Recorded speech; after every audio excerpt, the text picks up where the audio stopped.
et salut la communauté de Coup Critique, ici Pépé et je suis accompagné cette semaine de Francis, Annabelle ainsi que de Félix-Antoine. Salut vous tous, ça va bien? Hello! Ça va super bien!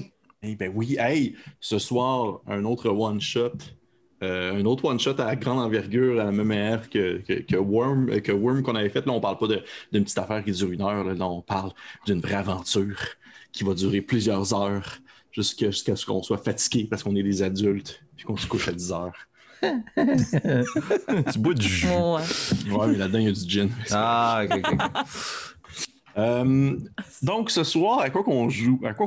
Vous pourriez peut-être deviner en voyant ce que Francis boit actuellement. Du lait bleu. Fait que oui, on joue à Star Wars. On joue à Star Wars, mais on ne joue pas.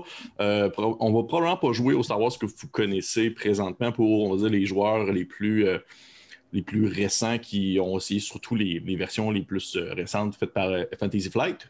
Non plus pour les vieux routards qui ont joué surtout les versions des 20 et des 6 d'il y a plusieurs années.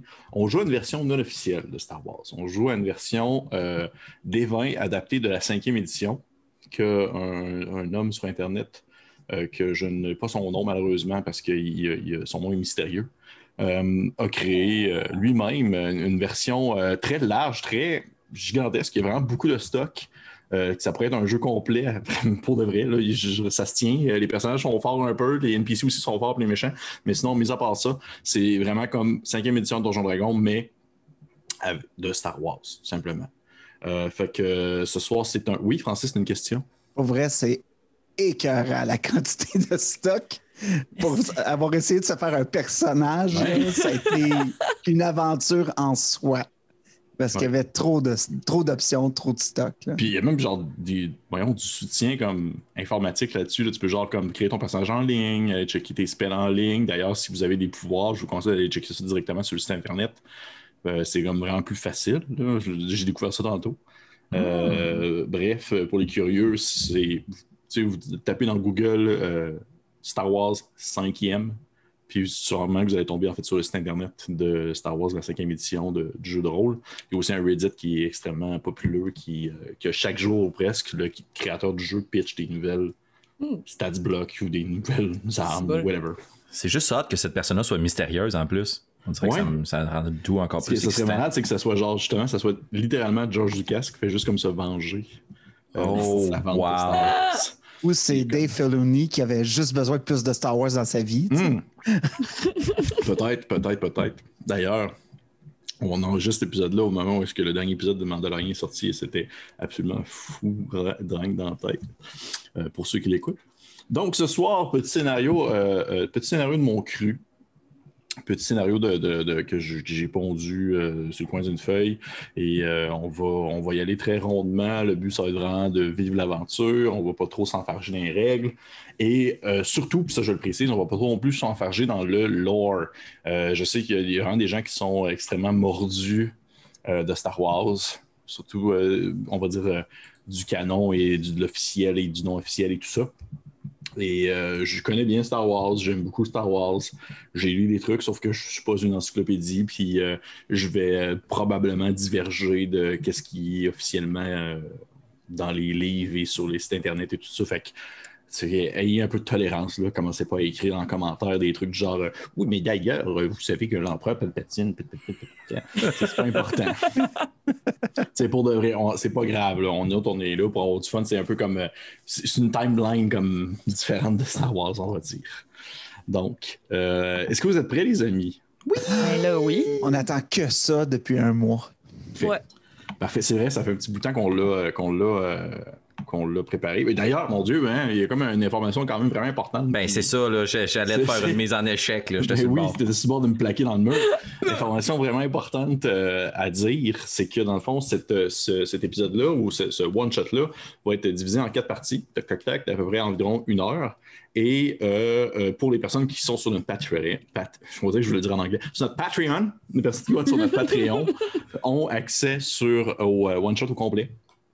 Vous allez pouvoir le clencher de A à Z en sirotant un bon petit vin. Alors que les personnes qui ne sont pas sur notre Patreon, eh bien, on a comme une petite twist pour essayer comme d'encourager les gens à s'abonner sur notre page YouTube, puis on est un peu vilimeux là-dessus. C'est qu'on va vous offrir le premier épisode, mais pour que vous puissiez voir les autres, on va y aller avec, dans le fond, différents échelons à atteindre en abonnement YouTube parce qu'on a une belle communauté sur Facebook, on est vraiment content, puis on est content de vous avoir avec nous, puis c'est vraiment cool. Sauf que je veux pas, la majorité de nos vidéos se ramassent sur YouTube. Puis si jamais ben, vous êtes moins sur les réseaux sociaux, mais plus sur le site en soi où est-ce qu'il y a des vidéos qui s'écoutent, eh bien, vous allez peut-être manquer, dans le fond, certaines informations ou vous ne savez pas nécessairement qu'on sort telle vidéo. Fait que je vous conseille fortement d'aller vous abonner. Et pour les épisodes 2, 3 et 4, on va y aller avec des échelons. Je sais qu'on s'était dit, j'avais comme commencé à avoir des idées de grandeur puis à dire qu'à l'échelon, on va avoir 2000 millions. 6 millions d'abonnés, on sort les dernières vidéos. Mais présentement, je crois, si je ne me trompe pas, vous pouvez me confirmer les autres membres de l'équipe, peut-être que je me trompe, je pense qu'on est à 282 ou 283 abonnés YouTube présentement. Ouais. Et dans le fond, ce qu'on va faire, c'est que le deuxième épisode va sortir à 300. C'est rapide, là. C'est rapide, là. C'est un claquement de doigts. Le deuxième épisode va sortir à 300. Le troisième épisode va sortir à 350. Et le dernier épisode va sortir à 400. Et voilà. Et ça a du sens. Simple de même. Pas compliqué, ça? Non. Puis après ça, vous allez pouvoir toutes les écouter, si vous voulez. Fait que là, Pépé, dans le fond, tu es en train de me dire que, mettons, je suis un fan de cette série. Ce que je peux faire, c'est soit inviter tous mes amis à s'abonner à la page YouTube ou me créer 122 comptes YouTube et m'abonner à Coup Critique 122 fois. Ou rejoindre le Patreon et écouter, dans le fond, l'épisode au complet. Aïe, quasiment autant de choix. Ou te créer 122 comptes sur Patreon, payer comme 3 piastres 122 fois. Ouais, c'est hardcore, ça. C'est encore un peu, mais... Ça, c'est une option qui me dérangerait pas. Ouais, ça serait vraiment cool quand même. Bon, check, vas-y. On a l'embarras du choix. Bref. Fait que c'est ça. Au final, ça va être quand même décrit quand on va faire la première publication concernant le premier épisode. On va réexpliquer ça dans la description. Mais tiens, là, on va dire que plus vous abonnez, plus on va faire débloquer en quelque sorte les deuxième partie, troisième partie et finale de l'épisode. Et d'ici là, j'espère que vous allez apprécier l'aventure. J'espère que vous allez avoir le goût de continuer à l'écouter. Merci encore beaucoup à ceux qui s'abonnent, à ceux qui commentent. Aujourd'hui, on a reçu un commentaire, quelqu'un qui a référé notre page en disant que c'était cool, puis on était des connaisseurs, puis on était bien fins, puis j'étais comme, oh mon Dieu, c'est comme tout le temps plaisant. Ouais, pour vrai, c'est vraiment, vraiment plaisant. Fait que merci beaucoup. Et sur ce, on va se lancer dans l'aventure spatiale. D'ailleurs, pour des raisons des raisons légales, ce ne sera pas aucune musique de Star Wars. Tout ce que vous allez entendre, ça va être de la musique classique qui ressemble énormément à Star Wars. Simplement. La série B Star Wars. Ouais. On va parler d'univers parallèle, c'était ça, dans le fond. Ouais, exactement. Parfait. Donc, on commence ça. Et comment commencer une partie de Star Wars si ce n'est qu'avec un texte déroulant au début. Wow. Donc, je fais la narration. L'empereur est mort et l'Empire est en déroute. Alors que le centre de la galaxie se prépare à accueillir une nouvelle république, les régions éloignées et l'espace sauvage se voient encore aux prises avec le pouvoir impérial, chaotique mais toujours oppressant. Essayant de trouver des alliés au sein des gouvernements étrangers, la nouvelle république tente du mieux qu'elle peut de répondre aux appels à l'aide des différentes forces locales.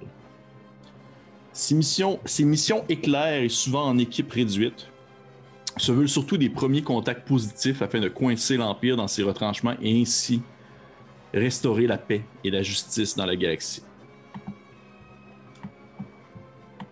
Répondant à un appel sur la lointaine planète d'Inari, des individus travaillant pour la Nouvelle République, Pharaon, Movovadi ainsi que TAC-1S, s'approchent du cargo astroport de Belan Radu.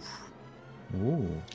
Leur objectif, atteindre un point de rendez-vous de leur contact qui leur permettrait d'atterrir directement sur la planète, aux prises dans une guérilla entre l'Empire et les forces locales. Là, c'est le moment où est-ce que le texte, dans le fond, disparaît tranquillement. Puis là, on voit genre l'espace. Puis là, la caméra tourne un petit peu. Puis on voit comme genre une espèce de transporteur genre spatial qui s'approche d'une gigantesque station. cette station, comme j'ai mentionné, qui se nomme Belan Radu, qui est en fait, à la base, un croiseur stellaire MC-75, qui est comme une espèce de gigantesque vaisseau Mon Calamari. Pour ceux qui connaissent un peu Star Wars, c'est ceux qui ont comme une espèce de face de poisson qui disent « It's a trap » dans le 6e film. Bref, c'est un de ces gigantesques croiseurs-là qui a comme été recyclé au courant de la guerre en espèce de gigantesque astroport et qui est comme dans l'espace, maintenu sous son axe un peu croche et qu'aux alentours, il y a comme plein d'excroissances métalliques qui ont été placées, positionnées pour faire des espèces de pistes d'atterrissage et dans le fond, des nouvelles sections, si on veut, de l'astroport. Et vous êtes à bord, en fait, d'un vaisseau de transport. C'est pas votre vaisseau à vous. Vous n'avez pas comme vraiment de pilote officiel. Vous avez comme pris une navette qui allait vous déposer sur la station spatiale.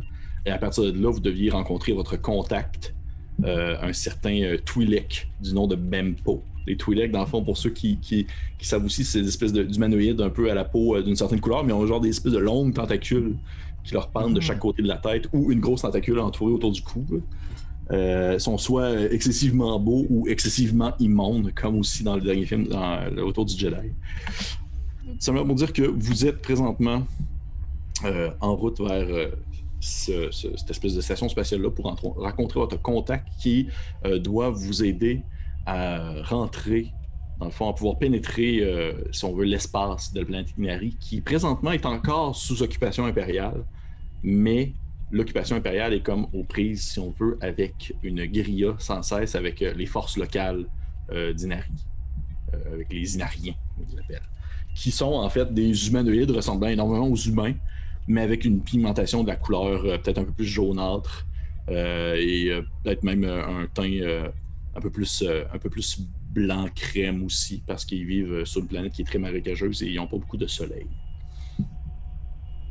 Donc, vous êtes présentement dans cette espèce de vaisseau de transport-là. Probablement qu'un d'entre vous, avant que je vous demande de faire vos descriptions de personnages, là, un d'entre vous est en train de regarder une dernière fois cette espèce de message holographique qu'il y a sur son pad et qui représente, dans le fond, un individu du nom de Vala, qui est comme un peu la chef de la guérilla sur Inari, et qui est en train, dans le fond, de comme parler vraiment fort. C'est comme un classique hologramme de Star Wars où est-ce qu'elle est comme toute bleutée, là. Puis elle est comme en train de se faire filmer comme par une caméra, puis elle est en train de comme parler vraiment fort parce qu'elle a de la misère à s'entendre, puis elle a comme une main sur une oreille, puis elle parle, puis elle est genre comme ouais, dans le fond, c'est ça. Fait que là, on a trouvé cette espèce de laboratoire-là, puis on pense que c'est impérial, puis on s'est dit que ça pourrait être le fun d'avertir un peu la Nouvelle République de tout ça, puis tu sais, ça serait le fun de créer des contacts, puis tout ça. Puis vous, dans le fond, vous avez été envoyé là pour investiguer la chose et trouver, si on veut, ce fameux laboratoire-là qui semble être pas vraiment au centre, si on veut, les endroits populeux de la planète Inari, qui semble vraiment être à part. Et vous voyez, dans le fond, sur la vidéo, l'espèce d'hologramme où est-ce qu'elle est en train de parler, puis elle vous fait des signes, puis tout ça, puis elle est en train d'expliquer un peu la situation. Vous voyez derrière elle des soldats de sa guérilla qui sont comme en train d'essayer d'ouvrir une porte, d'essayer comme d'ouvrir la porte de l'espèce de laboratoire avec une espèce de gigantesque engin qui projette un laser. Qui essaie vraiment fort d'ouvrir la porte, mais il y a genre des grosses étincelles et ça ne s'ouvre pas. Et il y a une espèce de symbole.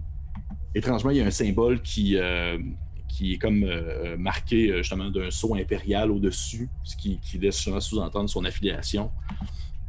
Mais également une espèce de symbole un peu particulier que définitivement les gens qui vous engageaient semblaient savoir un peu de quoi il en retournait. Mais ils ont comme pas voulu nécessairement non plus filtrer trop d'informations, puis ils vous ont pas nécessairement dit précisément c'était quoi. Ça ressemble à un blason d'une maison, quelque chose comme ça. Mais même sur l'hologramme, ça se voit très mal. Puis ultimement, au moment où genre l'espèce de chef de la guérilla, Vala est en train de vous parler, puis elle essaie de vous dire comme soit des coordonnées ou autre.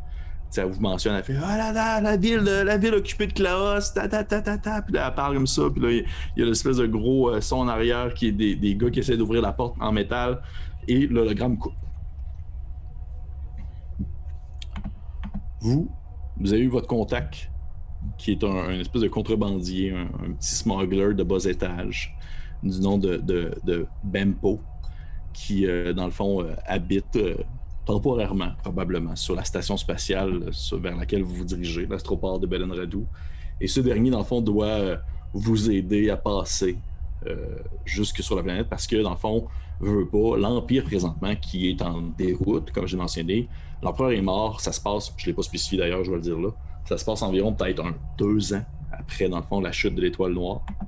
Donc, tu sais, le point central, si on veut, la galaxie, le centre de la galaxie est stable, la Nouvelle République s'installe et tout ça, mais tout ce qui est aux alentours, les régions éloignées, les régions sauvages, tout ça, c'est encore le bordel, là. C'est super chaotique. Justement, il y a la force en place, l'Empire est plus reconnu comme étant, si on veut, le gouvernement, ce qui fait en sorte qu'il y a beaucoup de guérillas, beaucoup de guerres civiles, beaucoup d'endroits où est-ce que même entre impériaux, dans le fond, l'espèce de pouvoir est comme un peu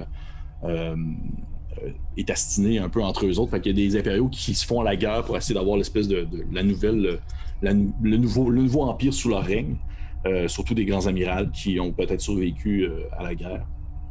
Donc, ce que vous savez présentement de la planète Inari, c'est qu'elle est encore officiellement sous l'emprise de l'Empire, et l'Empire, dans le fond, tente tant bien que mal, si on veut, maintenir justement sa poigne sur elle. Mais malheureusement, ils perdent du terrain, puis présentement, ils se mettent comme à filtrer énormément les allées et venues sur la planète afin de pouvoir être sûr qu'il n'y ait pas justement des gens comme vous qui sont envoyés pour, si on veut, aider la population locale. Et parce que Inari, c'est une planète qui est très importante pour l'Empire parce qu'elle contient énormément de gaz qui sont très utiles à la propulsion des vaisseaux. Parce que c'est une planète qui est excessivement marécageuse et qui, dans le fond, fonctionne beaucoup en cité très indépendante, dans le sens que les villes sont très populeuses et sont très, on va dire, armurées avec des beaux remparts et tout. Mais dès qu'on sort de la ville, c'est la sauvage. C'est très sauvage, c'est très jungle et tout ça. Et la population est concentrée dans ces villes-là. Ce qui se trouve à l'extérieur, c'est surtout justement des stations de forage, dans le fond, des personnes, des ermites et tout. Donc, mise en contexte. My kind of jam. Je suis déjà fatigué. À tel point. Merci. J'aimerais ça un peu que vous me décriviez un peu qui est-ce qu'on voit dans cette espèce de... Présentement, vous êtes dans un espèce de transporteur public, dans le sens que vous êtes plusieurs, il y a vous 3, mais il y a plein d'autres personnes, dans le fond, qui font la route en direction de la station spatiale. Il y a des Inariens avec vous, des gens qui reviennent de travail, qui ont probablement travaillé soit avec l'Empire ou autre, qui sont comme jammés dans un pack puis ils veulent juste retourner chez eux. Comme probablement qu'il y a aussi des commerçants divers, des civils. Il n'y a pas d'impériaux présentement, du moins non affichés. C'est qui, dans le fond, les 3 individus particuliers qui ont été envoyés par la Nouvelle République? Battez-vous pas tous en même temps. Là. Ok, je vais briser la glace. Vas-y. Je suis Jevan Chap Movovadi. Probablement que dans ce transporteur, cet autobus de l'espace, je suis assis à côté de mon ami droïde, pas trop loin de ma nouvelle compagnon de travail, et j'astique mon revolver, en jetant un coup d'œil aux gens qui m'entourent, d'un œil suspicieux. J'ai vu plus d'une personne bourlinguer en tant que mercenaire de l'espace. J'ai vu du pays et de la planète. Mais une mission comme celle-ci sort assez de l'ordinaire.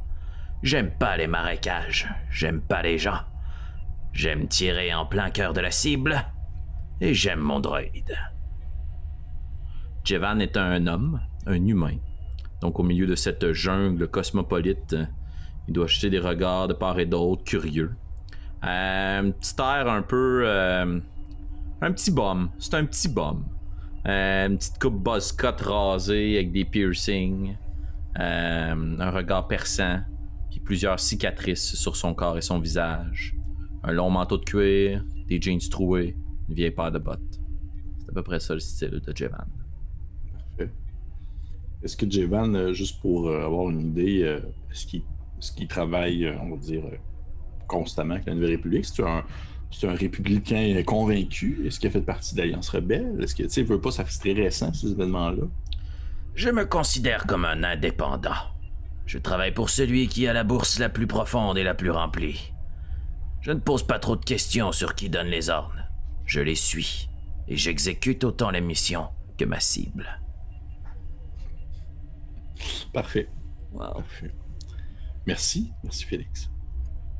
Est-ce que quelqu'un d'autre prend le... Vas-y.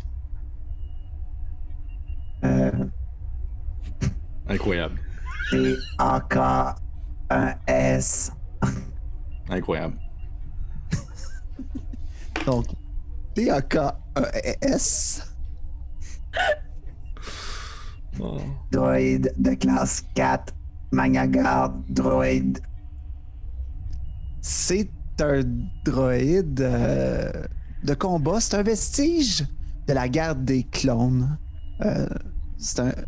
Pour vous remettre dans l'esprit, les droïdes Magna-Garde, c'était la garde rapprochée du général Grievous pendant la guerre des clones.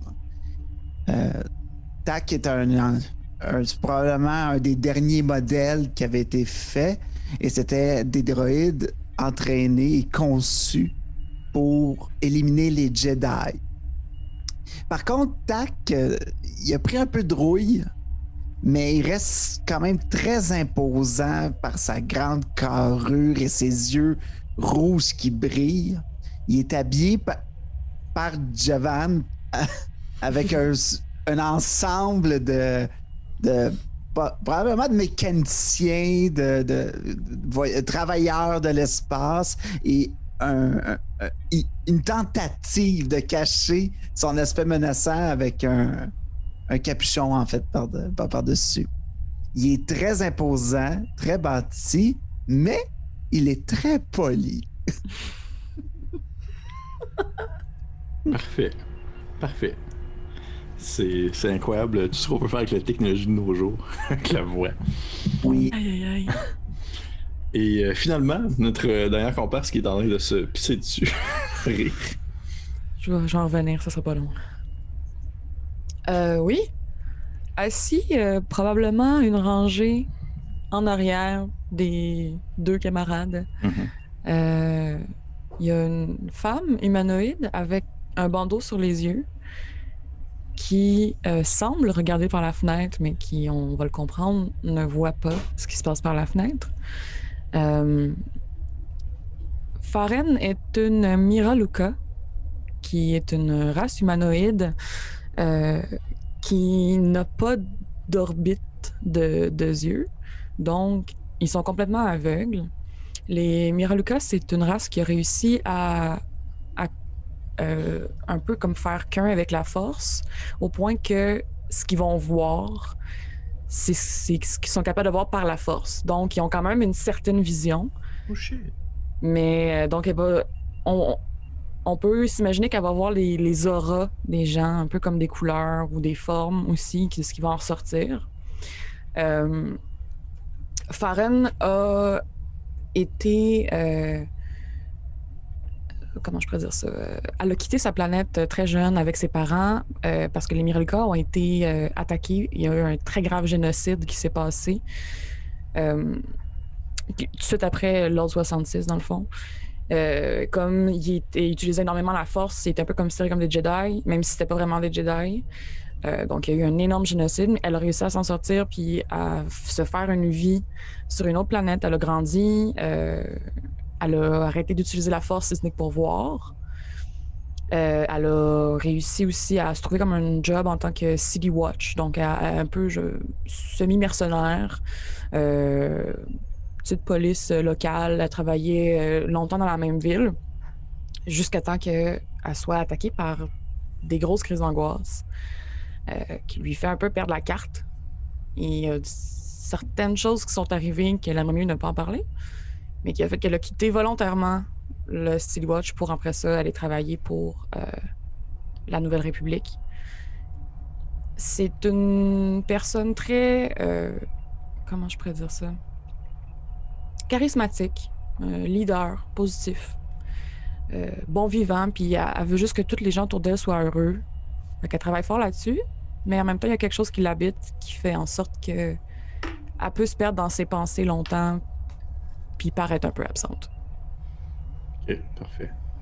Et juste pour donner une idée, on sait que les autres personnages, les deux autres, sont un peu des compagnons qui se suivent et qui ont vécu des aventures ensemble. Est-ce qu'elle a une opinion quelconque sur ces deux, sur ce robot-là et cet homme-là qui l'accompagne dans cette mission? Je pense qu'elle est un peu plus proche du robot que de son compagnon. Comment?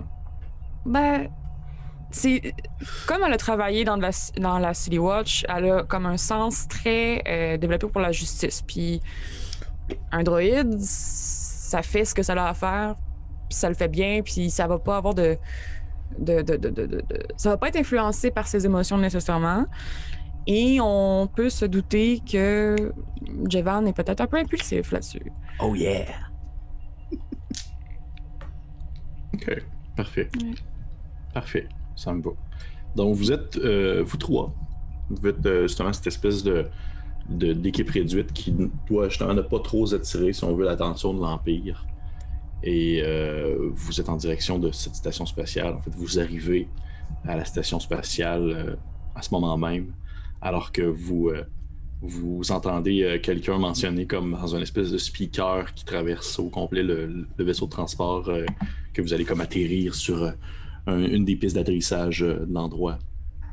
Et rapidement, vous voyez les gens autour de vous de différentes espèces, pogner un peu leur stock, ramasser leur bagage, de la même manière justement un peu comme si vous preniez l'avion, là, il y a comme des espèces de compartiments au plafond, que les gens sortent leur gros bagage, mettent sur ses épaules, il y a du monde qui se dit des saluts, des babayes, mais bref, ça se met comme vraiment à fourmiller de partout. Et vous prenez votre stock, et vous sortez en fait de l'espèce du vaisseau et vous tombez rapidement dans cette espèce d'ambiance-là cosmopolite d'une gigantesque station avec plusieurs espèces différentes dans justement cette espèce de profondeur-là des régions éloignées où il y a justement moult races, moult origines et de nombreuses créatures qu'on ne verrait nulle part ailleurs. Et ça vous frappe peut-être un peu cette espèce d'impression de chaos-là, en quelque sorte, où vous voyez aux alentours de vous, dans le fond, plein de créatures de toutes sortes. Vous voyez un quarren, c'est des espèces on dirait des espèces d'hommes pieuvres qui est comme en train de ramasser comme sur une espèce de grosse machinerie en train de comme déplacer des vaisseaux avec d'une grosse pince. Puis là, vous voyez plein d'humains qui sont comme habillés tout pareil, qui ont l'air de comme être des espèces de corporate là, qui se dirigent à un autre endroit. Et vous savez que l'endroit où vous devez rejoindre votre contact, c'est l'espèce de bar, si on veut, l'espèce de bar officiel de la station, l'espèce de bar où les gens vont comme prendre quelques pintes en attendant le prochain vol pour se rendre d'un point A à un point B. Fait que c'est vraiment proche, si on veut, des points centraux où se rejoignent un peu tous les différentes pistes d'atterrissage. Vous êtes là, au beau milieu de cette espèce de foule-là, de moult créatures. Probablement qu'il y a un espèce de gros Wookie qui passe à côté de toi, Momavadi, puis qui t'accroche l'épaule, puis là, il se tourne vers toi, puis il fait une espèce de... Ok. Qu'est-ce que vous faites? C'est sûr que Tact a tous les bagages de tout le monde. Il se promène. Parfait. Qui prend le lead? Qu'est-ce que vous faites? Moi, je vais suivre le lead de mon ami aveugle, parce que c'est toujours une très bonne idée. Mais première chose que je fais, dès qu'on sort de l'autobus spatial, moi, je vais aller me chercher un snack de street food. Là.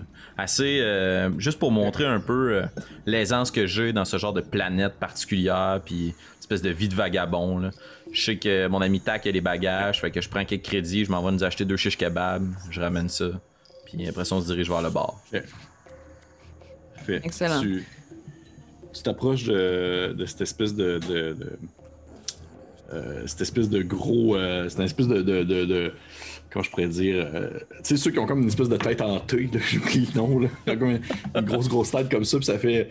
Puis il fait genre. Puis tu vois que tu comprends qu'il te propose genre un espèce de sandwich au verre rouge, là, c'est une espèce de verre rouge qui pousse comme sur le top de certaines météorites, là, puis il te met ça comme dans une espèce de pain hot dog, puis c'est comme des espèces de verre rouge qui bougent encore.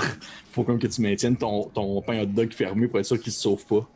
Puis là, tu le payes ça avec des crédits républicains, puis il est genre. Puis il te fait le signe de la main. Ouais.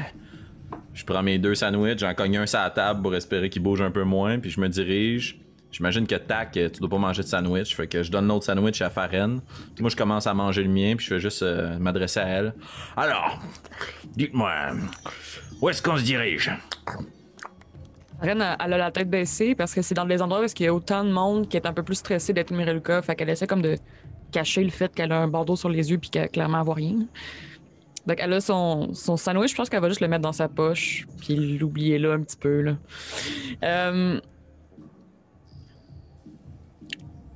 là elle va se retourner vers Jevan puis elle va juste dire comme c'est au centre. On se dirige vers le centre, suivez-moi, restez prêts. Elle est pas trop loin. Très bien, le droïde et moi, on vous suit, madame. Merci. Fait que tu prends le lead, Farron, tu prends le lead, puis effectivement, dans cet endroit-là où est-ce que tu es actuellement, il y a beaucoup de forces divergentes qui se cognent et qui se côtoient. C'est très étouffant, à la limite. Même si vous venez, si on veut, on va dire de la galaxie plus centrale, et que vous êtes habitué quand même aux foules, si jamais vous êtes allé sur des planètes mondes comme Coruscant ou autre, ben vous savez que présentement c'est quand même plus chaotique, si on veut.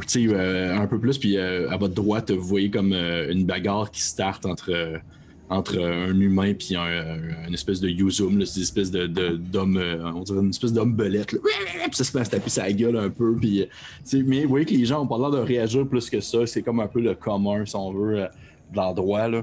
Puis tout le monde a comme des armes à porter. Tout le monde a comme des armes à vue, puis personne capote, là. Personne est genre comme « Holy shit, ce gars-là, il a genre un gigantesque machine gun sur l'épaule. » Non, c'est vraiment très normal. Fait que définitivement, ça peut venir, on va dire, déranger un peu. Surtout que toi, de ton point de vue, tu ressens énormément d'émotions diverses venant autour de toi. Beaucoup de gens qui ont énormément de... Je dirais que l'émotion la plus présente dans l'endroit actuel, c'est genre... l'aspiration. Les gens ont comme le besoin d'aspirer à plus. Fait qu'il y a beaucoup de contrebandiers, beaucoup de gens des gens qui sont prêts à prendre n'importe quelle opportunité pour s'élever de la masse sociale. Ce qui fait en sorte que genre c'est comme à la limite c'est un peu risqué. T'sais, le monde sont très justement tournés vers les contrats, vers les choses de même. Et étonnamment, tu trouves que ton ami, en fait peut-être pas étonnamment, mais tu trouves que ton compagnon Movovadi se font très bien dans la masse. Il a l'air de comme être élevé là-dedans. Et même que tu sais également Task, c'est pas le premier robot que vous croisez qui est comme extrêmement intimidant, mais qu'au final il y a une job de transporteur de sacs. Tu sais, il y en a comme d'autres là. Et vous arrivez au bar central qui n'a pas de nom. C'est vraiment juste un espèce d'endroit où il y a comme plein de tables installées. Puis il y a comme différents, on va dire, cylindres, des espèces de grands cylindres métalliques ouverts qui sont comme des comptoirs où vous pouvez comme aller commander soit de la bière ou différents besoins, différentes sources de nourriture ou de boissons. Et à ce moment-là, vous arrivez là, puis encore une fois, beaucoup de monde, des gens assis à la table, vous tournez la tête, puis il y a genre un gars à côté qui est en train de se battre avec son assiette pour essayer de la manger. Là. C'est genre comme une espèce de pieuvre qui bouge. Là. Il essaie comme de la bouffer, puis c'est comme extrêmement difficile. Qu'est-ce que vous faites? Ben, juste pour témoigner du fait que je connais bien mes compagnons, je vais me diriger vers le bar principal, puis je vais commander à boire et à manger pour eux, en fonction de ce que mon ami le droïde peut bien consommer. De l'huile, I guess? Je sais pas. Qu'est-ce que ça mange, un robot, man? En tout cas, sans façon, monsieur Jevan. Ah, j'oubliais. C'est vrai, vous êtes pas du type... amusant. Et vous, madame, je vous offre quelque chose? Puis je vais aller chercher, sans même attendre sa réponse, le drink que je sais qu'elle prend, pour témoigner qu'on se connaît. C'est bon. Parfait. T'arrives au bar, c'est une espèce de C'est une espèce de dog, là. C'est la race de ces Bulba dans le premier Star Wars. C'est ceux qui marchent comme juste sur leurs mains. Là. Ouais, c'est ça, il fait une espèce de Muta Meto Nakaido. Puis là, tu lui demandes de la bouffe et tout ça, puis lui, il a comme une espèce de petit chapeau de cook, là, puis il te sort comme 2 assiettes. Ça ressemble comme un genre de mélange de riz avec des légumes, mais ça a l'air très artificiel. Puis sur le dessus, il met comme genre comme 2 petits morceaux de genre de plantes juste pour faire comme une petite présentation. Là. Oh yeah. Il te donne ça, puis il fait genre Mata, puis tu fais signe comme de t'en aller. Là. Je ramasse mes trucs, je paye, je ramasse mon lunch, je dépose le tout à ma table. Okay. Alors, madame, dites-moi, c'est un certain Bampo qu'on doit rejoindre ici. Vous avez la moindre idée à quoi ressemble ce mec? Depuis qu'ils sont assis, Farren, ce qu'elle va faire, c'est qu'elle va juste comme relever la tête, s'asseoir, puis soudainement devenir hyper confiante en qui elle est. Essayer comme de juste montrer à tout le monde, OK, oui, je suis Miralka, puis c'est correct, parce qu'elle est comme plus en position confortable à ce moment-là que si elle marchait dans une foule. Là, elle est assise, elle a le contrôle sur la situation, fait que tout de suite, elle va comme juste changer de mindset, de mood. Il va y avoir des gens qui vont la regarder puis se poser des questions, mais elle est tellement confiante en ce qu'elle est que le monde va juste faire comme OK, whatever, puis ils vont continuer leur chemin, tu sais. OK. Oui, on va rencontrer Bampo, mais j'ai un peu oublié. C'est lui qui nous rencontrait ou c'est lui qui venait nous rejoindre? Eh ben, j'imagine que notre trio sera se faire remarquer. Hein, tac? Puis je donne une tape sur le droïde à côté de moi. Donc. On dirait que je sais jamais si Francis va se mettre à parler. Je suis tout le temps comme je veux pas le couper, fait que j'attends un petit peu. C'est toujours une surprise. C'est toujours une surprise. Parfait. Vous attendez un petit peu dans cette espèce de grande foule-là, puis il y a vraiment une moult odeur qui arrive à vos nez là, de différentes sources de nourriture, de la chair brûlée. Et à un moment donné, pendant quelques secondes, vous vous rendez compte que ça devient comme vraiment beaucoup plus silencieux. Comme si, tu sais, vous avez déjà vécu ça à votre école secondaire, là, quand tout le monde se parlait en classe, puis à un moment donné, il y a comme un 3 secondes, tout le monde arrête de parler, puis c'est comme bizarre. Comme ça recommence. Là. Tout le monde a vécu ça. Ça fait un peu ça.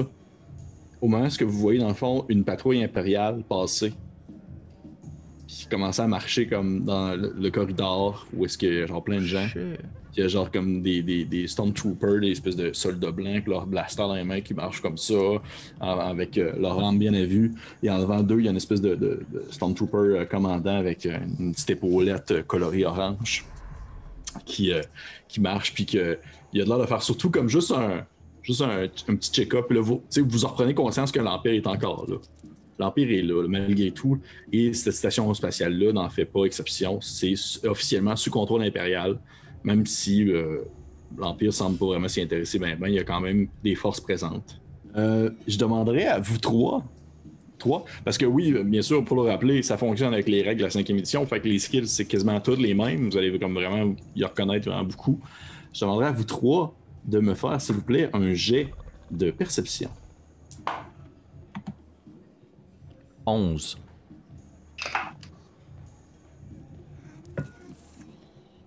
Deux. 10. Ok, cool. Vous, on dirait que vous n'êtes pas encore habitué vraiment à cette espèce d'ambiance-là, cette espèce de foule-là. Et c'est vraiment seulement à la dernière seconde où est-ce que vous, probablement que Movavadi puis Farron, vous sentez sous vos épaules comme une main se poser en même temps. Parce que vous êtes probablement assis comme un côté de l'autre. Puis vous entendez une voix qui fait genre alors j'imagine que c'est vous les gens de la Nouvelle République. Puis vous voyez s'asseoir devant vous, super à l'aise, mes pieds sur la table, un espèce de Twi'lek à la peau vert, habillé comme justement classique smuggler avec un petit jacket orange, un petit gilet gris, des petits pantalons cargo longs, des grosses bottes à cap, il y a un blaster à sa ceinture. C'est pas un beau Twi'lek, lui. Il a genre comme des grosses excroissances osseuses dans le front, puis il a les dents un peu pointues, les yeux rouges. Puis il fait, avec bien sûr 2 longues tentacules vertes qui tombent de chaque bord de la tête. Puis il fait alors, vous, j'imagine que vous êtes Farron, la fille, là, celle qui est aveugle. Oui, c'est moi. Puis elle circulait un petit peu en même temps qu'elle disait ça. Juste à côté de sa chaise. Et vous, à côté, vous êtes Movobadi. Ouais. Et grande canisse en arrière, ça va être Task. Oui. Ok, cool. Ok, c'est cool. C'est cool. Bon. Les yeux de Tac ont comme brillé rouge intense. Ça entend la petite attaque que Jevan vient d'être piqué. Ouais. Je vais juste accoter mon poing sur la table. Si on est pour faire des affaires ensemble, vous êtes bien Bampo? Ouais. Oui, Bampo, mais mes amis m'appellent Bamp. Très bien, Bamp. Ils disent pas le O à la fin. Ah, vos amis sont un peu lâches. À une voyelle près. Je voudrais simplement spécifier quelque chose. Cette petite canisse, juste ici. Avec ses pinces, elle a la force de vous arracher le crâne. Et ce n'est pas Task, c'est Tac. Alors on va tâcher d'être poli et aller droit au but. Ok, écoutez, je sais pas qu'est-ce qui vous donne à manger, si on veut, au centre de la galaxie, mais on s'entend que dans les régions plus éloignées, on essaie d'être plus relax, là. Hey, on est là entre amis. Moi, ça me fait plaisir de faire affaire avec la Nouvelle République, hein. Adieu l'Empire, on aime ça, le nouveau pouvoir en place. Ça fait en sorte qu'on efface nos dettes qu'on devait au pouvoir impérial et tout. Bref, tout simplement pour dire que je suis content de vous que soyez là, je suis content que ce soit vous. Et je suis désolé, Tac, je voulais pas vous insulter. Vous êtes un beau robot, bien charmant, et je vous inviterai à souper si je n'étais pas marié. Bref. Merci, monsieur Bampo. Bref, alors, moi, ce qu'on m'a dit, c'est que vous vouliez aller sur la planète Inari, c'est bien ça? Oui. Pourquoi? Je pense pas que c'est nécessairement quelque chose que vous avez besoin de savoir, non? Ben, écoute, moi, je suis curieux, c'est tout, là, c'est tout simplement une petite question que je poserai comme ça, vous n'êtes pas obligé de me le dire non plus. Je respecte la vie privée. Merci. La vie privée de mes amis, de mes collègues, mais je pose la question simplement par curiosité. Voilà. On cherche à rejoindre des gens sur la planète. Et on cherche un truc bien précis. Disons qu'on a quelque chose à identifier, une mission de reconnaissance, un aller-retour, proche de la ville de Klaros, si je ne m'abuse. Klaos, ouais. Klaos. Ouais. Ben, vous savez, la planète d'Inari, c'est pas vraiment un endroit de plaisance, hein. Présentement, c'est la espèce de grosse guerre entre l'Empire et les forces locales. Il y a des gigantesques machins là, à quatre pattes, là, je pense qu'ils appellent ça des AT, machin truc, là, qui se promènent un peu partout dans les marécages aux alentours pour essayer de trouver justement les pochettes de, si on veut, des gens qui puissent se cacher. Moi, pour ma part, je m'y occupe pas vraiment. Je suis pas du genre à m'intéresser aux guerres locales. Là. J'essaie de voir un peu ce qui est plus, disons, important pour mon portefeuille, si vous comprenez ce que je veux dire. Mais bref, tout simplement pour dire que c'est pas vraiment un endroit que je vous conseille d'aller. Mais si vous voulez vraiment y aller, il y aurait moyen que je puisse vous faire transporter sur un petit vaisseau de marchand, quelque chose de facile, là. Ça serait pas compliqué, bien. Vous allez voir, tout va bien se passer. Il faudrait juste, par contre, bien sûr, qu'on parle de paiement. Vous savez, présentement, j'imagine qu'au centre de la galaxie, vous payez avec les nouveaux crédits républicains, mais ici, ça vaut pas encore grand-chose. On paye avec ce qu'on a, il y a les crédits impériaux qui valent encore une certaine valeur, il y a du truck, des choses comme ça, mais si vous me permettez, j'aurais quelque chose d'autre à vous proposer. Ça tombe bien parce qu'on a quelque chose de beaucoup mieux que des crédits à vous offrir.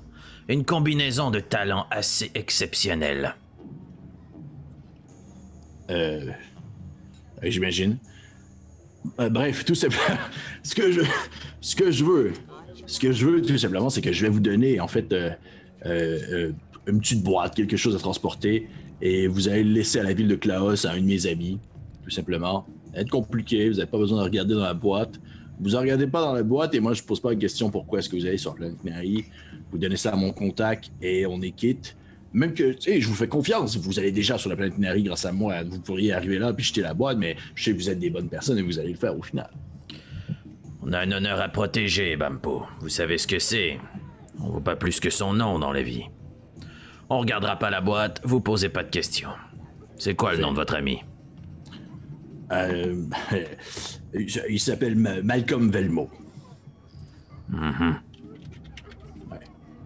Vous allez voir, ça va être très simple. C'est une petite boîte, rien de compliqué. Et d'ailleurs, si jamais, je le dis avec la plus grande sincérité et aussi la plus grande politesse. Si jamais vous êtes prêt à vendre le robot aussi, j'aurais des acheteurs intéressés à acheter un de ces modèles. C'est plutôt rare dans le coin. Mm-hmm.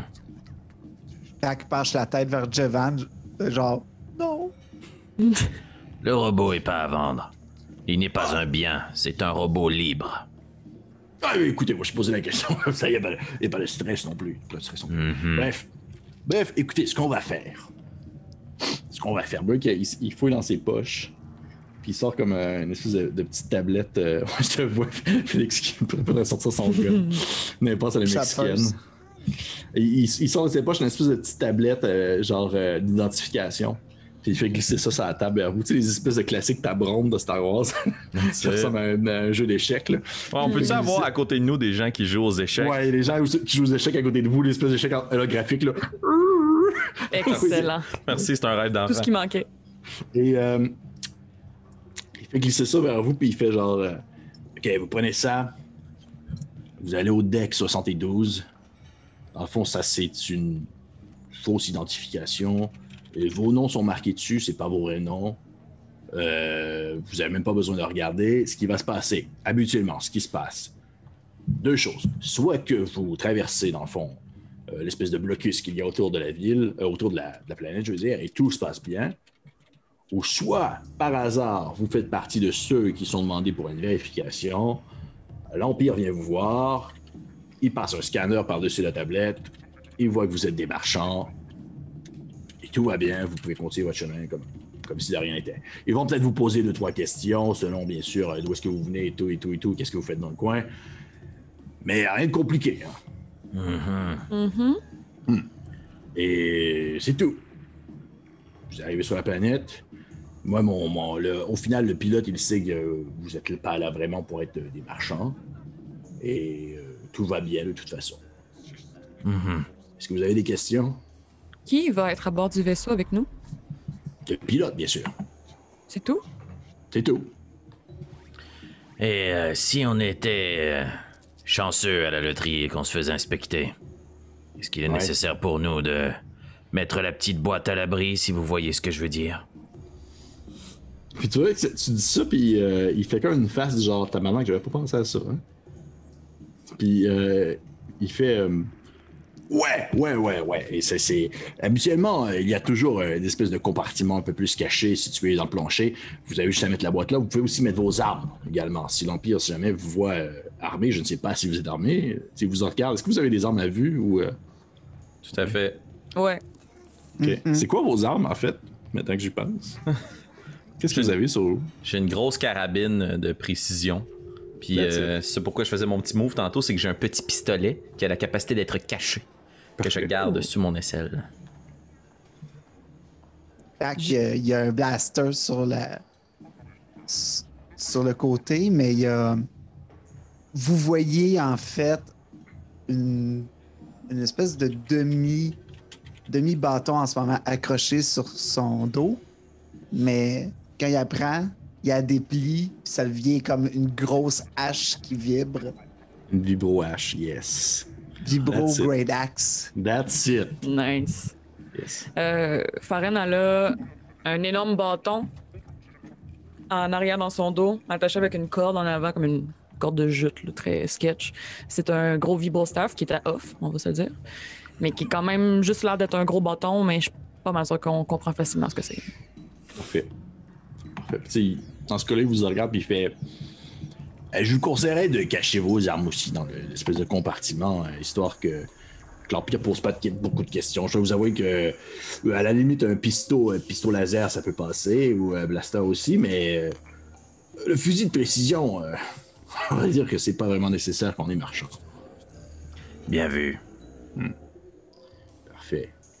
Est-ce que vous avez d'autres questions? Sinon, moi, écoutez, j'ai un petit... Il regarde l'heure un peu, puis il y a genre comme une espèce de montre avec des chiffres par rapport, là, parce qu'on est comme nulle part. Puis il fait, j'ai un autre rendez-vous dans quelques minutes. Si jamais vous n'avez pas d'autres questions, je vous laisse aller. Je vous remercie d'avance. J'aurais une dernière question avant que vous partez.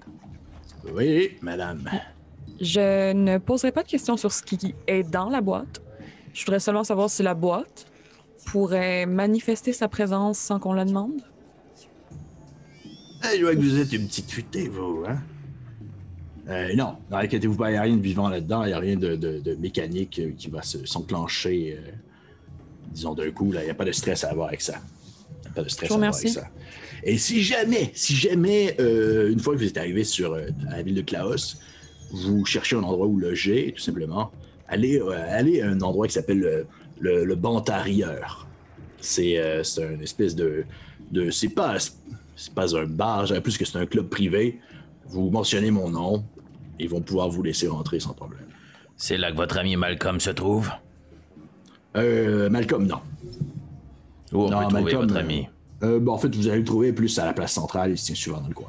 C'est un humain. Bien. Humain, oui. Il va être habillé, probablement armuré. D'accord. Parfait. On vous retient pas plus longtemps. Écoutez, ça me fait plaisir à longue vie à la République et à toutes ces choses comme vous dites d'habitude. Et en espérant pouvoir peut-être refaire affaire avec vous prochainement, ça a été très profitable. Je dirais pas que je suis un convaincu fervent, mais du moins, vous semblez être du bon côté. Hein? Puis il fait une espèce de sourire qui existe dans pointu dégueulasse de Twi'lek. Je pense que c'est un avantage que Farron ne le voit pas. Ouais, mais elle va juste tendre la main, puis attendre qu'il serre la main, puis elle bougera pas tant qu'il la serrera pas. Tu vois qu'il te la serre. Il te la serre, il y a une poignée un peu moite, là, un peu molle. Là. Excellent. Au revoir, monsieur Bempo. Soyez prudent. Ben, vous aussi, mon petit gars. Puis vous voyez qu'il se lève, il regarde aux alentours comme s'il constamment essayait de voir comme des opportunités d'affaires. Là. Il regarde autour de lui, puis vous voyez comme disparaître dans la foule un peu. Il est en PR. Ouais, comme toujours. Toujours. Ouais. Qu'est-ce que vous faites? La boîte en question, elle va être dans le vaisseau? Oui. Oui, nous là. Ok, parfait. J'ai juste pas arrivé sur la planète. Pas de boîte. Ah, shit. Ah, shit, dude. Ben moi, je finis mon lunch. Tranquille. Puis je me fie à faire une. Savoir c'est quoi le plan. Manger comme juste la moitié de l'assiette, puis clairement, j'attends que tu finisses. On a parlé du deck 72. Donc je me tourne vers Jevan, puis j'ai dit quand t'es prêt, on part. Pensez-vous qu'on a besoin de quelque chose pour cet environnement hostile? Est-ce que vous avez suffisamment de munitions pour... Ah oui, vous vous battez avec un bâton. Oui, mais je vous renvoie la question. Est-ce que vous avez besoin qu'on fasse un arrêt avant? Je suis toujours prêt, moi, ma petite dame. Et toi, Attaque, besoin de quelque chose? Non, monsieur Jevan. Parfait. C'est bon? Je vous suis, madame. On se lève, je vais juste m'assurer que Tac prend les sacs. Il laisse là. Juste c'est sûr. Tac reprend les sacs, tu sais. Les empile. Et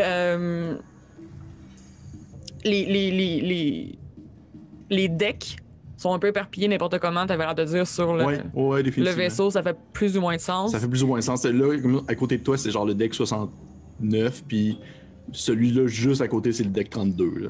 Ah, shit. C'est un peu comme dans des espèces de grands centres d'achat. Il y a des espèces de places centrales où tu peux comme regarder des maps puis voir un peu où est-ce que tu peux t'en aller. Là. Je pense que je vais mettre Jevan sur le cas. Parce que regarder la map, c'est peut-être pas dans mes skills. Effectivement. Comme que j'y parle, surtout j'y parle jamais. Ah, d'un qui parle pas, ben qui voit rien. Christy, ça part bien. Je vais me diriger vers la place centrale en saluant du monde au hasard, puis je vais me fier à la map, mais je vais essayer de regarder. Je vais pas prendre trop de temps là-dessus, maître du jeu, mais S'il y a la possibilité d'avoir un peu d'infos sur la planète, moi ça m'a un peu titillé quand il a dit qu'il y a des guérillas puis des guerres internes, tu sais. Je pense qu'on est ici pour trouver quelque chose, mais si je suis capable d'avoir un peu d'infos en plus du doc, dans le vaisseau ou là, peu importe. Là. Comment tu voudrais t'y prendre sur le doc? En fait, s'il y a une carte, je vais essayer de trouver le doc en question, le doc 72. Puis pour trouver la personne, je vais essayer de voir s'il y a des gens, des Inariens. OK. Qui ont l'air un peu louches. Mon genre de monde. Parfait. Je vais te demander. Tu sais, rapidement, tu trouves le deck 71 sur la map. Et Christy Manalo 72, moi ça donne bon. 72. 71, c'est ça, ok. Le bon. Tu trouves le 71, puis c'est le 64 à côté, fait que c'est bien parfait. OK. Non, mais tu trouves le bon deck. Et en vous dirigeant, oui, tu sais, vous devez monter quelques étages, tout ça. Et c'était un peu compliqué. Vous arrivez à ce deck-là. Et tu pourrais me faire un jet d'investigation. Natural 1. That's it. Tu vois qu'il y a énormément d'Inariens présentement. C'est ça, il y en a vraiment beaucoup parce que justement, ça semble être un deck où est-ce que beaucoup de gens partent de la station spatiale pour se rendre sur la planète d'Inari. Fait que définitivement, autour de toi, il y en a plein. Tu peux en prendre un au hasard. Bon, si je trouve pas personne qui a l'air de fitter avec mes besoins, je vais juste me fier à mon instinct puis à la vision perçante de ma collègue. Puis on va continuer notre chemin vers le navire spatial. Parfait.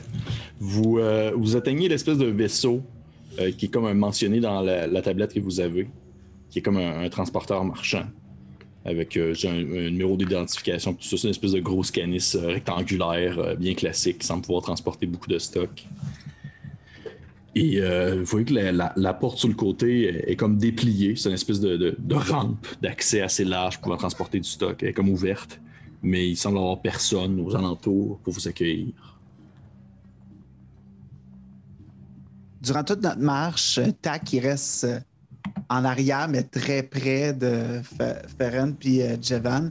Puis de sa nature, de sa programmation de bodyguard et de majordome, c'est son devoir de tenir tous les paquets, mais ne perd pas de vue d'observer s'ils sont suivis ou s'il y a une menace qui pourrait nuire à ses deux alliés. Tu pourrais me faire un jeu de perception, si tu veux. Ça va être 13. 13.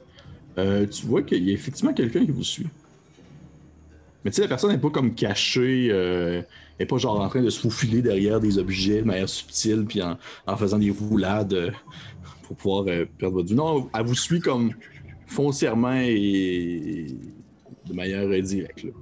Elle ressemble à quoi? C'est un Rodian. C'est comme la race de Greedo. Dans l'épisode 4, l'espèce de grands yeux bulbeux noirs, lui qui se fait shotter par Han Solo. Et il porte un espèce de... espèce de trench coat court, un peu bombé, orange. Vous savez exactement de quoi je parle. Oh, ouais. et un espèce de t-shirt vert foncé qui monte un peu en col roulé. Puis encore une fois, des espèces de pantalons bruns. Puis il y a genre un blaster comme... Il y a 2 blasters en fait, un de chaque côté. Puis il marche vers vous avec un air plutôt convaincu. Puis il nous suit. Ouais, effectivement. Tu sais, il vous a comme... tu sais, Tac, tu l'as comme aperçu probablement à un autre étage. Puis là, il est au même étage que vous. Puis il marche dans vos pas, là. Monsieur Jevan, Madame Ferren, nous sommes suivis. Fait que là, Tac se revire la tête, mais comme un robot, tu sais, fait un petit peu plus que 90 degrés. Ouais. Puis avec ses yeux rouges, c'est directement dans l'œil de la personne qui les suit pour que mes amis comprennent exactement c'est qui. Puis tu continues à marcher, Tac? Ouais, je fais tout ça en marchant. En même temps. Ren va s'arrêter. Puis probablement que la personne va faire juste 1 ou 2 pas de plus que... Tu sais, elle va pas comme arrêter d'un coup sec, là. Fait que, tu sais, juste se rapprocher un minimum. Comme tu as dit, l'énergie est très, très chaotique en ce moment. Fait que c'est super dur pour Ferren de se concentrer sur exactement une personne. Mais on dirait que juste le regard de Tac, ça l'a aidé à comme identifier. Puis elle fait juste dire bonjour avant de se retourner. Puis carrément, puis elle affronte la personne. Bonjour. Tu vois que la personne, le Rodian, en fait, la Rodian, c'est une femme Rodian, fait le saut. Elle fait une espèce de oh! Puis, c'est au moment que tu te tournes de bord. Puis, elle fait une espèce de en langage Rodian, là. Muta teta, uta hero! Puis, elle vous dit quelque chose du genre, ça ressemble à genre, oh, hey, désolé, je voulais pas vous faire peur, c'est parce que j'ai reconnu dans le fond. Le gars qui est avec vous autres, c'est Movovadi, je pense son nom. Ça, c'est moi, ça. Ouais, mais c'est ça. C'est toi qui l'as reconnu. Oh shit. Mais est-ce que je la reconnais? Elle te dit rien, vraiment en soi. Elle te dit rien, mais elle a dit qu'elle te reconnaît. Je garde la main sur mon blaster à l'intérieur de ma veste. On se connaît. Tu vois qu'elle a dit quelque chose du genre, ça ressemble à genre une espèce de Muta les partout, mais tahou. C'est genre une traduction du genre, on se connaît pas de nom, je te connais juste de réputation. Puis dans le fond, tu sais, je sais que tu prends des fois des contrats ici et là. Puis là, je me demandais dans le fond, t'étais sur quoi parce que moi, dans le fond, c'est comme, tu sais, elle se présente comme, elle s'appelle Mida, puis c'est comme une espèce de Rodian qui commence la job de chasseuse de primes depuis, dans le fond, la chute de l'Empire, puis qu'elle est comme engagée pour, on va dire, chasser justement des impériaux. Puis là, elle se demandait, en fait, sur quelle mission t'étais, puis si, dans le fond, justement, si tu t'étais comme sur une chasse de quelqu'un précisément. J'ai peut-être de la place sur mon horaire. Tac, Faren. Et si on se faisait quelques crédits supplémentaires? Comme vous voulez, monsieur Jevan. Elle va juste comme se retourner puis comme couper la conversation à la Rodian qui... C'est juste un petit peu de dos, là. Comme... Est-ce qu'on a vraiment le temps de faire ça? On verra. Quel est le contrat que vous avez en tête, Mida?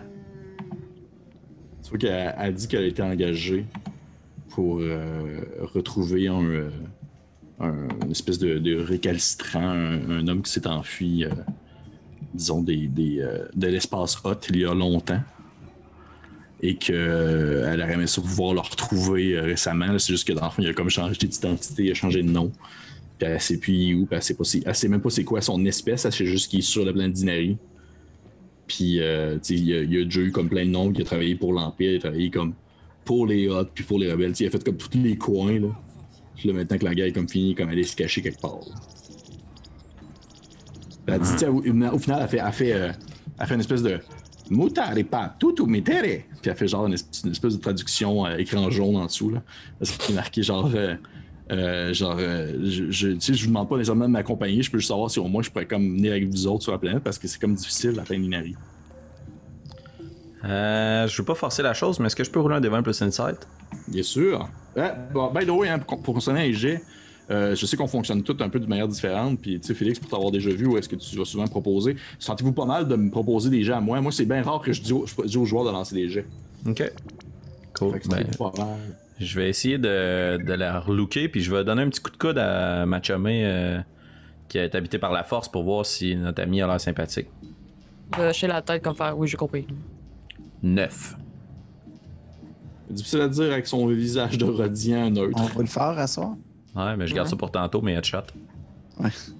Je préfère la même affaire justement pour la force. Ok, ouais, c'est sûr. J'ai accroché Tu peux mon faire micro, excusez. un jet de insight aussi, à moins que tu me dises que tu as un pouvoir qui te permet de filer quelque chose de particulier. Fait que... Oh, 17. Oh! Tu vois que c'est une site. Non, c'est pas vrai. C'est Palpatine Reborn. Ouais, c'est Palpatine Reborn. Roll Avec une initiative. capine. Ça va demain. Sans blazer. Non, tu la files. Tu la files très neutre dans sa balance, dans sa stabilité, dans le sens que tu vois que ça semble être une opportuniste qui essaie de vouloir justement comme prendre ce qui passe. Elle n'a pas l'air d'avoir des mauvaises intentions vers vous, elle n'a pas l'air d'avoir des bonnes intentions non plus. C'est très ok, cette gang-là ont l'air de s'en aller sur la planète.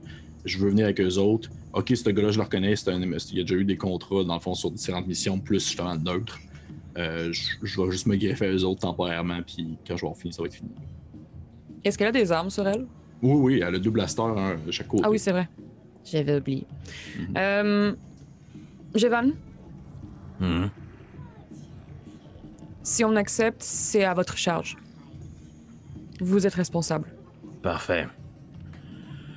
Vous pouvez venir avec nous. On va vous aider à retrouver celui ou celle que vous recherchez.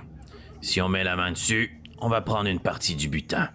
C'est comme ça qu'on fonctionne en affaires. Elle fait motaille. Oui. Vous allez faire exactement ce que je vais vous demander de faire, sans broncher. Autrement, mon ami est juste ici qui transporte les valises. Il va s'occuper de vous. Allez, venez, on recherche notre pilote. Est-ce que vous allez à l'intérieur du vaisseau?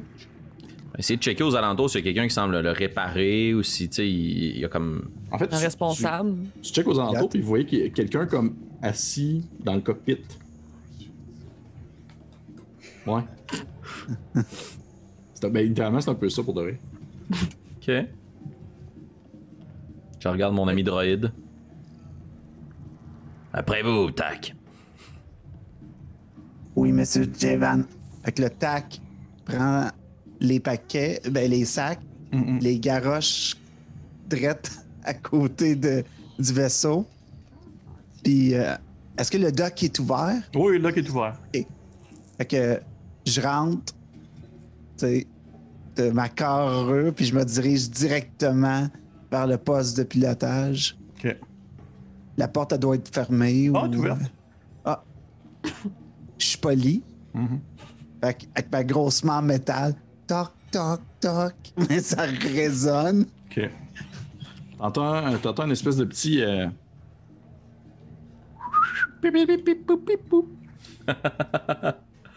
Nice. OK. Je me penche pour coup voir qui est assis. Tu vois qu'assis au pilote, c'est un droïde. OK. De premier type, tu sais, le style genre R2D2, là. Puis il semble comme avoir été... Ouais, c'est bizarre, je suis comme vraiment capable de siffler à ce moment. Il semble vraiment comme être encastré, si on veut, aux places de pilotage. Comme si genre il pouvait pas comme sortir de là.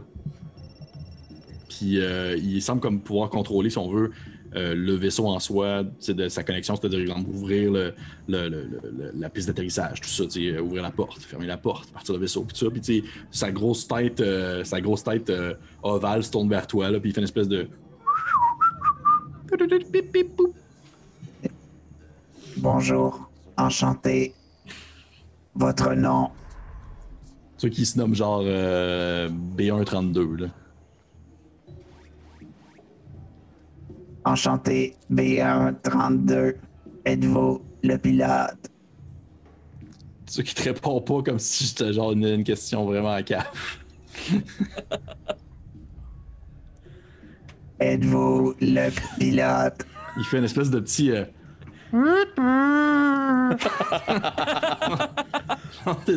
de déception, là.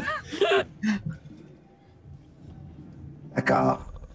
Sommes-nous prêts à partir? Il fait une espèce de... Il se met à tournoyer un peu sur lui-même en faisant signe que oui.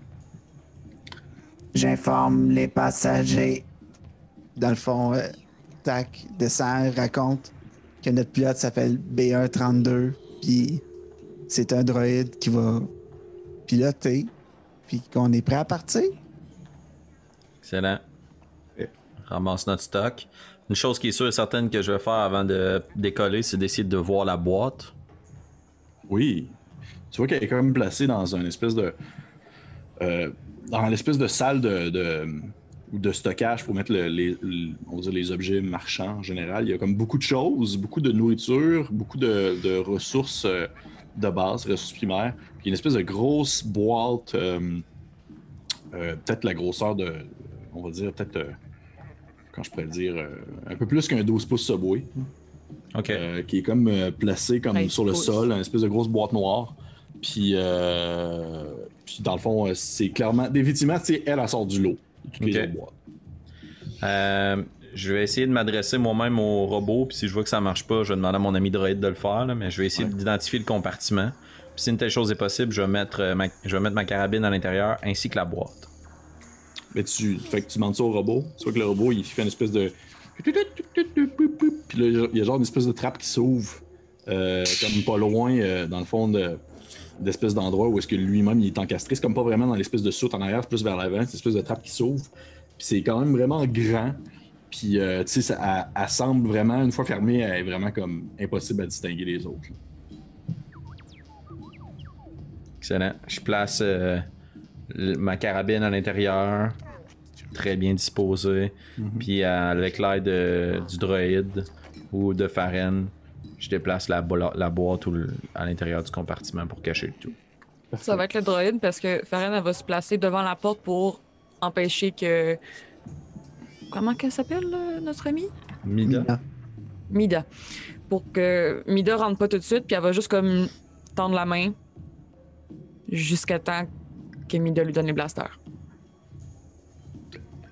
Tu vois que elle te regarde avec ses grands yeux noirs sans expression. Puis elle fait Mitame, Metamukae. Puis là, elle sort ses blasters de ses poches. Puis elle te les donne.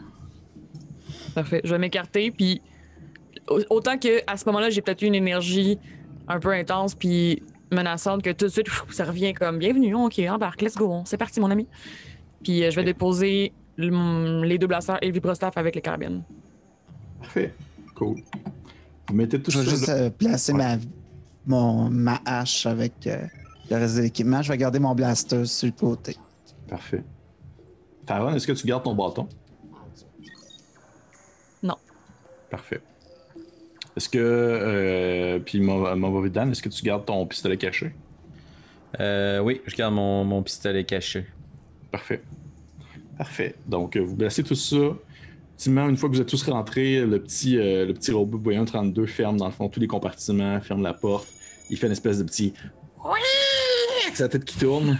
Et vous entendez le vaisseau comme le vaisseau se met en marche. S'élever dans les airs et partir. Puis quitter, dans le fond, la station spatiale en direction de cette espèce de planète un peu au loin, qui est comme verdâtre un peu de loin, en direction de Inari, afin de pouvoir voir un peu ce qu'il en retourne concernant ce laboratoire secret qui a été découvert par les forces locales. Et on va arrêter l'épisode là! Ça va être la fin du premier épisode! That's it! Cliffhanger! Cliffhanger. J'espère que vous avez apprécié ça. J'espère que vous avez apprécié ce premier épisode mise en bouche très Star Wars-esque, je trouve, du moins de mon point de vue. J'espère que Tout à fait. on a eu beaucoup de plaisir à faire ça. Encore merci beaucoup à vous trois de m'accompagner dans ce one-shot très plaisant. J'adore vos personnages. C'est très cool à voir aller. J'adore tes extraterrestres, Pépé. Merci. Ouais. Hey, mais j'ai animé pendant longtemps. J'ai fait une game de Star Wars. Hein. J'ai fait ça pendant longtemps, des estis de blablabla. C'est parfait. Ouais. Fait que je sais à quoi m'attendre. Bref, encore une fois, merci d'avoir écouté dans le fond ce premier épisode de notre one-shot de Star Wars, que j'ai nommé Près de la bordure extérieure, qui est comme, on dirait quasiment un titre d'un western. Et on se dit bien sûr à la prochaine. Je vous encourage encore une fois à vous abonner parce que cet épisode-là est gratuit, mais si vous voulez les autres, eh bien, j'allais faire un espèce de fuck you avec mes mains, mais je le ferai pas. Eh bien, abonnez-vous! Ouais! Abonnez-vous parce qu'à 300, on va sortir le deuxième, à 350, le troisième, et à 400, la finale. Donc, puis partagez, likez, laissez des commentaires si vous avez trouvé que mes imitations étaient horribles, si vous voulez que Francis parle encore plus souvent avec sa voix de robot. Laissez-nous des calls, on va être vraiment contents de vous lire. On vous aime très fort et on se dit bien sûr à la prochaine fois. Bye bye! Bye!